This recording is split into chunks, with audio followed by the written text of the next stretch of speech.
welcome back to the OffUgo YouTube channel. Today I'm just going to give you a bit of a rundown on, well today, I mean tonight, see, it's night time here. My wife and I have just had our second daughter, so a little Indy. Yeah, so that's why I'm out here at 10 o'clock at night, just filming an update. So I didn't film much of the radio install. It's a radio install, like it's pretty self-explanatory these days. There's lots of other videos on what goes on, but little quick rundown. I did fit the GME AM/FM aerial. I pulled this out of my GU and I had it. We were in probably in Dargo area, and we were still getting the football on Grand Final Day probably 2 years ago. So I've got the air compressor mounted like I had in one of my other videos, but I've also started the wiring for the compressor and the solenoid. So I've got it semi tidied up, but I've just got the relay cable tied up there. I haven't decided where I'm going to finally put that, but might make a bracket off the fuel filter housing, or it may end up just staying there, cable tied up to the aircon hose. But the next big step on the wiring for the compressor is in the cab. I'll go through. I've got pretty much everything apart in here. I spent a whole heap of time under this dash. It was a mess. It was a bird's nest under here. It's semi tidied up now. I've still got to run a few wires. I've got wires out of the center console. I've got stuff everywhere at the minute. So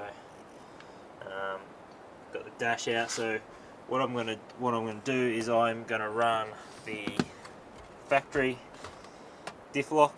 I just bought this off a website that sells genuine Toyota parts. Bit of googling, found that most 80 series have the factory diff lock plug, and there's a plug right down there. You can see the big grey one. That's for the factory 80 series diff lock ECU. So what you can do is, what I'm going to do is the ARB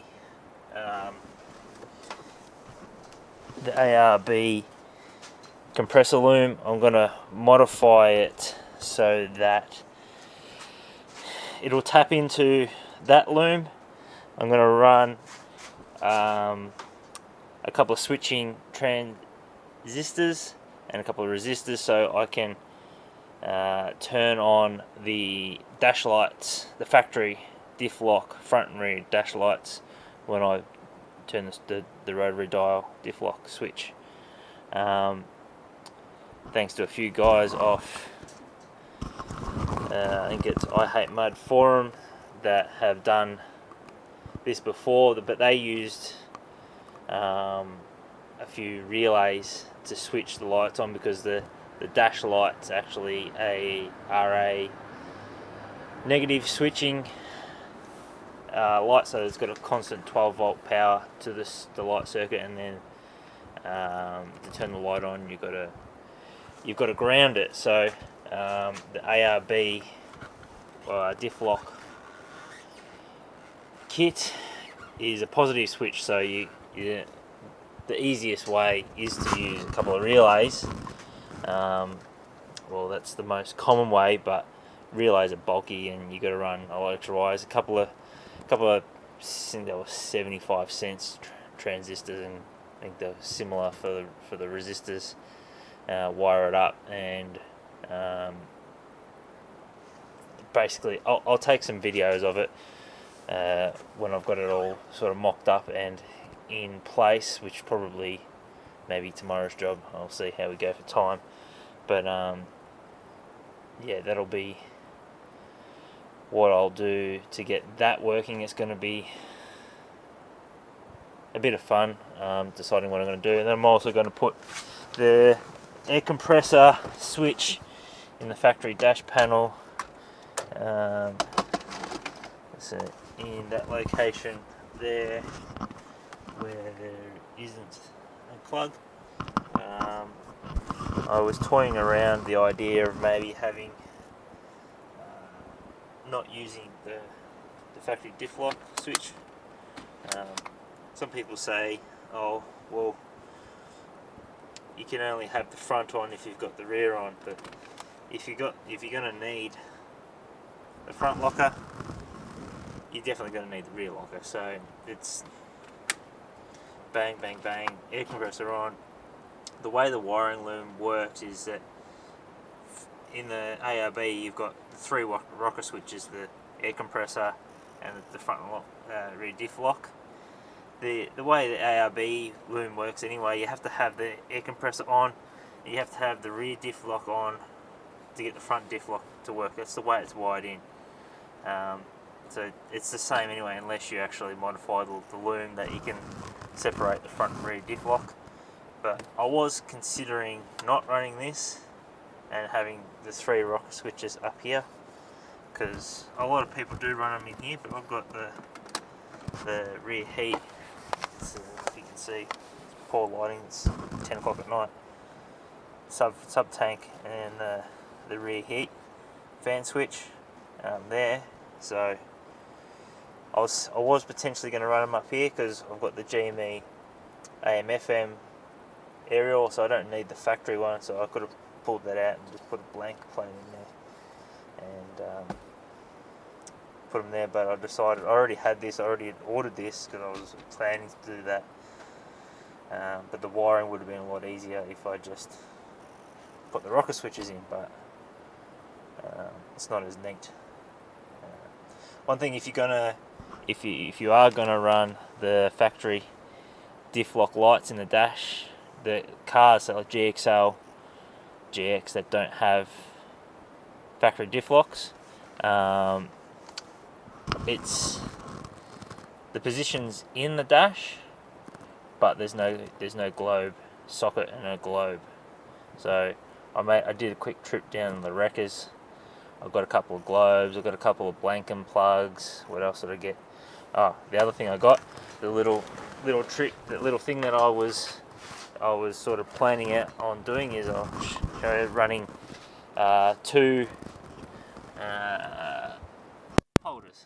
So this one here to the left, that one there is the factory cup holder, and I just, because I was at the wreckers, I thought, oh, I'll get this one and see if I can make it work. So I just had to, I should have taken a couple of pictures, but I didn't. You got to cut a couple of slots and put a screw to hold it in place. That's the handbrake fully up, and I just sort of, I don't know if you can see, I'll put the handbrake down. It ain't going anywhere because it's auto. Handbrake down. You can see I just notched the plastic so the handbrake, if I reef it up, sits in that little recess. When I did sort of mock it up that potentially this could work, I was wanting to have them level, but as I set it all in place, having them level was definitely not going to work. So I had to sort of stagger them up like that. So that's that. Tomorrow, like I said, tomorrow's job is I'm probably going to try and get these diff locks wired up, ready, so I can actually pull the diffs apart and put the lockers in. That'll be another video install I'll do.